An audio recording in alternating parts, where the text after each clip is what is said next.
short time in God's Word today, June 6th. 2024. We're in the book of Ecclesiastes. As Solomon, as we had mentioned, has gone off the deep end. It wasn't in one day, it was over a period of time. And so at some point in this journey, he writes the Ecclesiastes, the story of what it's like to go after everything but God. Okay, so chapter 2, come, I'll test you with pleasure, enjoy yourself. But behold, this was also vanity. I said of laughter, it's mad. Of pleasure, what use is it? I search with my heart how to cheer my body with wine. Verse 4, I made great works. I built houses and planted vineyards. I made gardens and parks. Verse 6, I made myself pools. I bought slaves. I had slaves who were born. I had great possessions of herds and flocks. Possessions more than anyone else. I gathered silver and gold and singers. I became great and surpassed all who were before me in Jerusalem. Right? Like he's listing out all the things that people are going for, right? Big house, lots of cars, lots of stuff.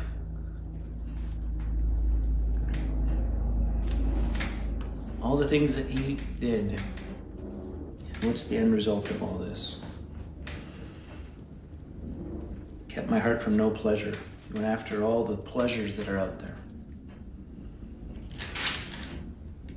And behold, verse 11, all was vanity, and a striving after wind. There was nothing to be gained under the sun.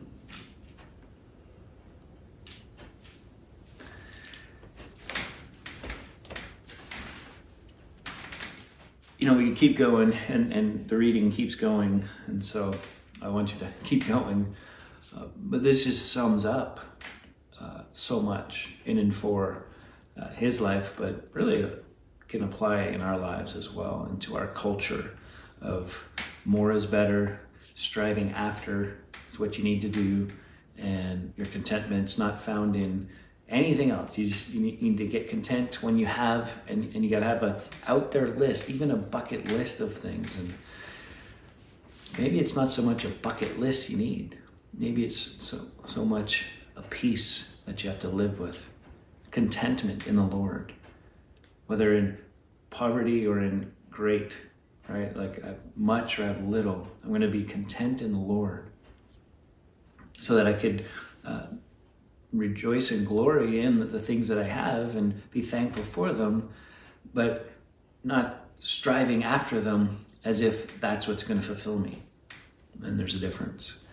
And so he walks through all that. In chapter 3, it's talking about a time for these different things, and just being able to recognize seasons in our lives, I think is important. That there will be seasons where you slow down. There will be seasons where it just seems like you're going 1,000 miles an hour. There'll be seasons where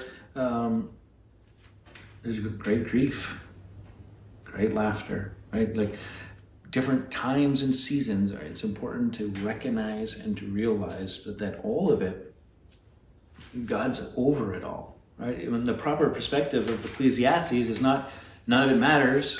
It's all just evil. It's all just a mess. No, it's to turn your heart to the Lord in and through every season. It's to keep your eyes on Jesus, the author and perfecter of our faith, through every trial, through every situation. So that as you strive after to do and be the best that you can be for the glory of God, there's great joy in whatever he's called you to be. And the things that he entrusts you with, the stewardship that you have of all that you've been given is a mighty, mighty big deal. And how you handle that wisely unto the Lord matters. So keep reading. Keep asking God to walk you through life in a way that doesn't preclude him and doesn't go along with the way of the world. Till next time, keep growing little by little.